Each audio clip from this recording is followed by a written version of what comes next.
नमस्कार मेरे प्यारे दोस्तों, मैं हूं निक, आपका होस्ट और दोस्त। और आज के हॉरर पॉडकास्ट शो के 10वें एपिसोड में एक नहीं दो नहीं पूरी 5 मजेदार सच्ची कहानियां और किस्से लेकर आ चुका हूं, जो कि हमारे प्रिय सब्सक्राइबर्स ने हमें भेजे हैं। ये कहानियां मनगढ़ंत या बनाई हुई बिल्कुल भी नहीं है। ये वो सच्चे अनुभव है जो हमारे सब्सक्राइबर्स ने खुद अनुभव किए हैं। इसलिए जब आप भी इन कहानियों को सुनेंगे तो आपके दिलों की धड़कनें तेज हो जाएंगी। आप ये कहानी कहां से सुन रहे हैं, हमें कमेंट में बताएं। और अगर आपने चैनल अभी तक सब्सक्राइब नहीं किया तो सब्सक्राइब कर लीजिए। चलिए अपनी कुर्सी के पेटी बांध लीजिए। बिना देरी किए शुरू करते हैं आज की मजेदार कहानियां और किस्से। आज की पहली कहानी। मेरा नाम हसमुख है और मैं गुजरात के देवभूमि द्वारका जिले के कनेडी गांव में रहता हूं। मैं आपको कुछ सच्ची कहानियां सुनाना चाहता हूं।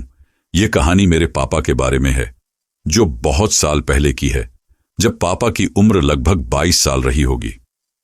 पापा बताते हैं कि हमारे पास एक खेत था जो हमारे घर से करीब 6 से 7 किलोमीटर दूर था। पापा दिन में खेत में काम करने जाते थे और रात को 8-9 बजे तक घर वापस आते थे। एक रात पापा खेत से घर लौट रहे थे और वे अकेले ही रास्ते पर थे। तभी पापा ने देखा कि एक 7-8 फीट लंबा आदमी उनके सामने चल रहा था। उसके हाथ में बांस का एक डंडा था और उसने सफेद कपड़े पहन रखे थे, साथ ही सिर पर पगड़ी भी बांधी हुई थी। पापा ने सोचा कि यह शायद भेड़ बकरियां चराने वाला कोई व्यक्ति होगा, लेकिन उन्होंने महसूस किया कि कम से कम इस रास्ते पर किसी का साथ तो मिलेगा। वे उस आदमी के पीछे पीछे तेज तेज चलने लगे और जब पापा तेज चले तो वह आदमी भी तेज चलता गया। पापा ने उसे आवाज दी, लेकिन उस आदमी ने पलटकर नहीं देखा। पापा जैसे ही उस आदमी के पास पहुंचे तो वह अचानक आग के गोले में बदल गया और हवा में उड़ते हुए दूर चला गया। पापा बिल्कुल भी नहीं डरे, बस चुपचाप अपने रास्ते पर चलते रहे। जब पापा गांव पहुंचे तो वह आग का गोला गायब हो चुका था। यह घटना आज भी कई लोगों के साथ होती है, खासकर रात के समय खेतों में पानी लगाने वालों के साथ। कई लोग दावा करते हैं कि वे सफेद कपड़े पहने हुए किसी आदमी को देखते हैं या पीछे से अजीब आवाजें सुनते हैं। कुछ लोग तो अपनी जान भी गंवा चुके हैं, इसलिए अब बहुत से लोग रात में खेतों में जाने से डरते हैं। तो दोस्तों, इस कहानी से हमने सीखा कि कभी कभी हमें अजीब और असाधारण घटनाओं का सामना होता है, लेकिन डर के बजाय साहस और समझदारी से काम लेना चाहिए। विश्वास और धैर्य से हम किसी भी कठिनाई का सामना कर सकते हैं। चलिए बिना देरी किए अब बढ़ते हैं दूसरी कहानी की तरफ। आज की दूसरी कहानी। अब मैं आपको दूसरी कहानी सुनाता हूं, जो मेरे पापा के साथ सन 2000 में घटी थी। बहुत से लोग ये मानते हैं कि भूत प्रेत केवल रात में ही दिखाई देते हैं, लेकिन यह घटना दिन में हुई थी। पापा को दातून तोड़ने के लिए एक पेड़ के पास जाना था, जो गांव के बाहर एक शमशान घाट के पास नदी के किनारे था। पापा उस दिन दोपहर को करीब 1 बजे दातून तोड़ने गए। जैसे ही पापा ने कुछ दातून काटी, उनकी नजर एक पेड़ के नीचे बैठी एक औरत पर पड़ी। उस औरत ने लाल रंग का शादी का जोड़ा पहना हुआ था और वह जिस जगह पर बैठी थी वहां चारों ओर कांटों वाली झाड़ियां फैली हुई थीं, जिससे उस जगह तक पहुंचना बहुत मुश्किल था। पापा ने उस औरत से पूछा, तू कौन है और यहां क्या कर रही है? लेकिन उस औरत ने कोई जवाब नहीं दिया। पापा ने एक पत्थर उठाकर उसकी तरफ फेंका तो वह औरत पापा की तरफ मुड़ी और कहा, तू यहां क्या कर रहा है? मैं तो अपने घर में बैठी हूं, तू क्यों मुझे परेशान करने आया है?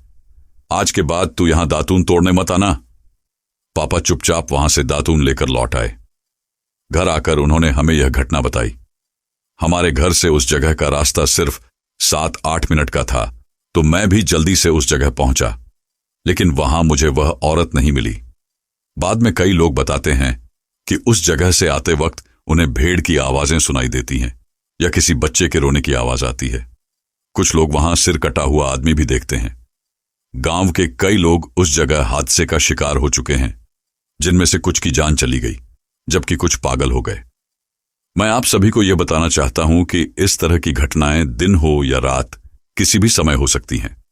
अगर यह चीजें आपके पीछे पड़ जाएं, तो आपका पीछा कभी नहीं छोड़ती। तो दोस्तों, इस कहानी से हमने सीखा कि कुछ घटनाएं या जगहें रहस्यमयी होती हैं और हमें उनका सम्मान और सतर्कता से सामना करना चाहिए। ऐसे स्थानों से बचना ही सबसे अच्छा है, क्योंकि अज्ञात भय से दूर रहना ही सुरक्षित रहता है। चलिए बिना देरी किए अब बढ़ते हैं तीसरी कहानी की तरफ। आज की तीसरी कहानी।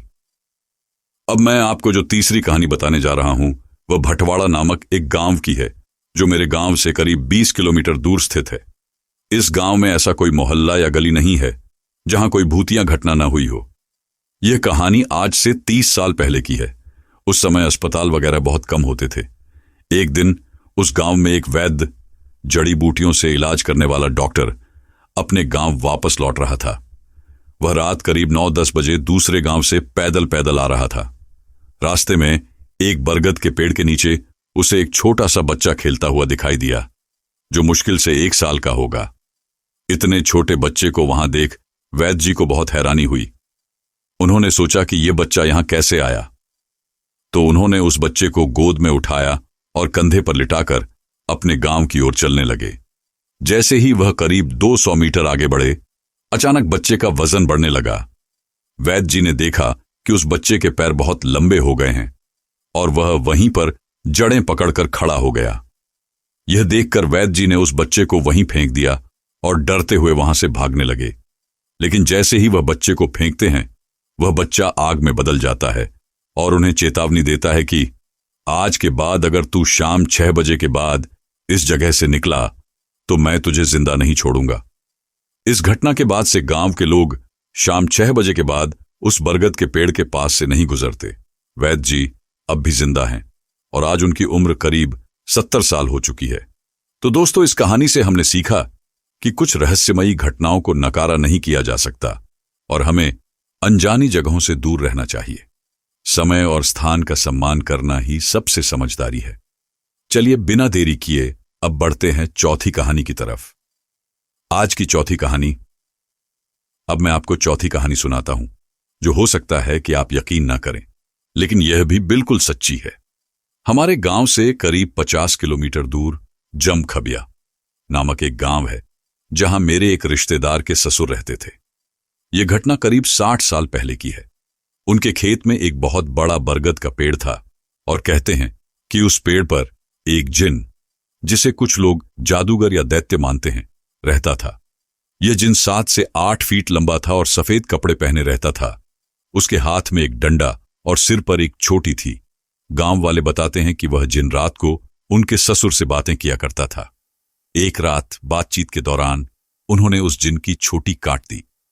कहते हैं कि जिन की छोटी काटने से वह इंसान का गुलाम बन जाता है और उसकी इच्छाओं के अनुसार काम करता है। उसके बाद वह जिन उनके खेत का सारा काम करने लगा, चाहे वह पानी देना हो या फसल काटना।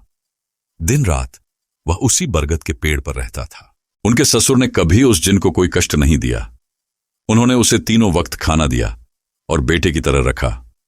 कुछ साल बाद उस जिन को वह छोटी मिल गई, जिसे उनके ससुर ने अपने घर के ऊपर छुपा कर रखा था। अपनी छोटी वापस पाकर वह जिन आजाद हो गया और उनके पास आया। उसने कहा, तुमने मुझे अपने बेटे की तरह रखा, मेरा बहुत ख्याल रखा। अब तुम मुझसे जो चाहो मांग सकते हो। यह हमारी आखिरी मुलाकात है। लेकिन उनके ससुर ने उस जिन से कुछ नहीं मांगा।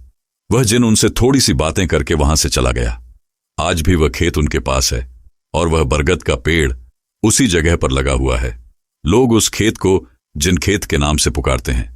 तो दोस्तों, इस कहानी से हमने सीखा कि कभी भी किसी को अपमानित या दुखी न करें, क्योंकि अच्छा व्यवहार और दया ही किसी के दिल में स्थायी जगह बना सकते हैं।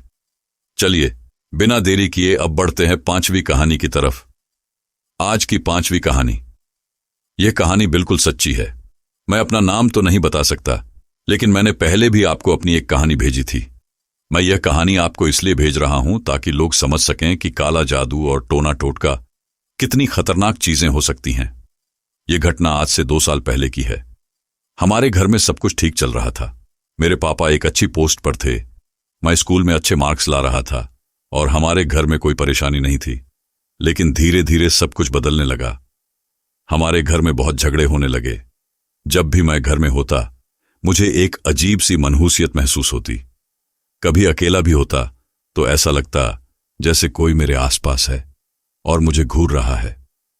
शुरुआत में मैंने सोचा कि शायद मैं ही गलत सोच रहा हूं, लेकिन फिर एक दिन हमारे घर में लगा तुलसी का पौधा भी मुरझा गया।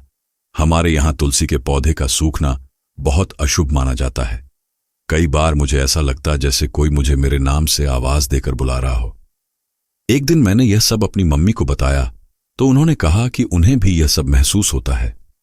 मम्मी ने बताया कि कई बार उन्हें सपने में एक औरत दिखाई देती है जो उनके बिस्तर के बगल में बैठकर गुनगुना रही होती है। हम तब तक इसे रियल नहीं मान रहे थे, लेकिन फिर एक दिन अचानक एक एक्सीडेंट में मेरे दादाजी की मौत हो गई। इसके 3 महीने बाद मेरे मामा का भी एक्सीडेंट हुआ और उनकी भी मौत हो गई। फिर कुछ ही दिन बाद मेरे पापा का भी एक्सीडेंट हो गया। हालांकि पापा की जान तो बच गई, लेकिन डॉक्टर ने उन्हें सख्त बेड रेस्ट पर रहने को कहा। इसके बाद मेरी तबीयत भी खराब रहने लगी। मैं सारी दवाइयां टाइम से ले रहा था, लेकिन मेरी तबीयत ठीक नहीं हो रही थी। एक दिन जब मेरी मम्मी घर पर नहीं थी और मैं अकेला था, मुझे बाथरूम से पानी गिरने की आवाज आई। मुझे लगा शायद मम्मी है, तो मैंने आवाज लगाई, मम्मी। तभी बाथरूम से जवाब आई, हाँ बेटा। मैंने कहा, कुछ नहीं, मैं फोन चला रहा था। उस समय मुझे यह भी ध्यान नहीं आया कि मम्मी तो घर में है ही नहीं। लेकिन कुछ देर बाद मुझे याद आया कि घर का दरवाजा अंदर से लॉक था और मम्मी घर में नहीं आई थी। मैं जल्दी से उठकर बाथरूम गया और देखा कि बाथरूम का दरवाजा पूरा खुला हुआ था।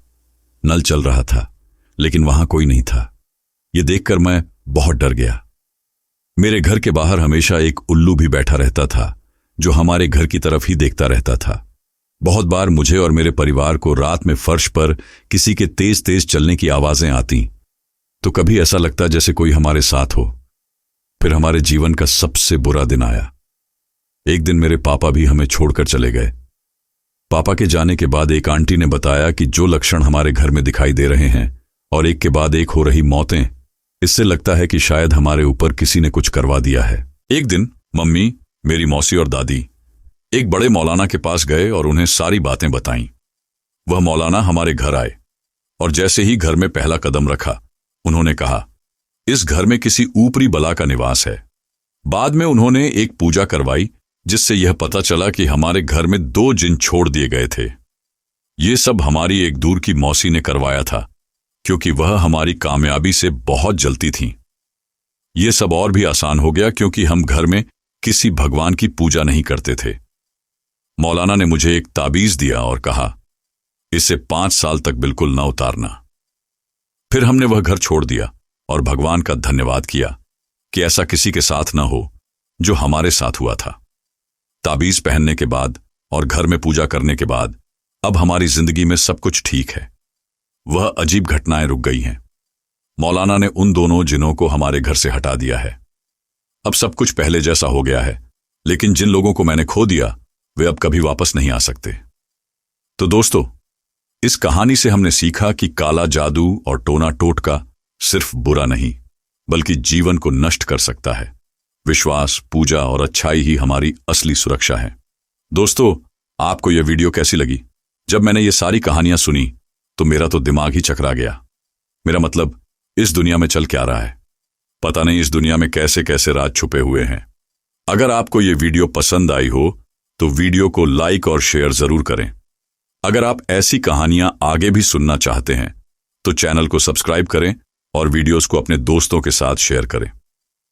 अगला वीडियो कितने दिन में आएगा, यह डिपेंड करेगा कि यह वीडियो कितना ज्यादा शेयर होता है। अगर आपके पास भी कोई कहानी या किस्सा है जो आप हमारे दर्शकों के साथ शेयर करना चाहते हैं तो उसे हमें भेजिए। हम आपकी कहानी को अगली कड़ी में जरूर शामिल करेंगे।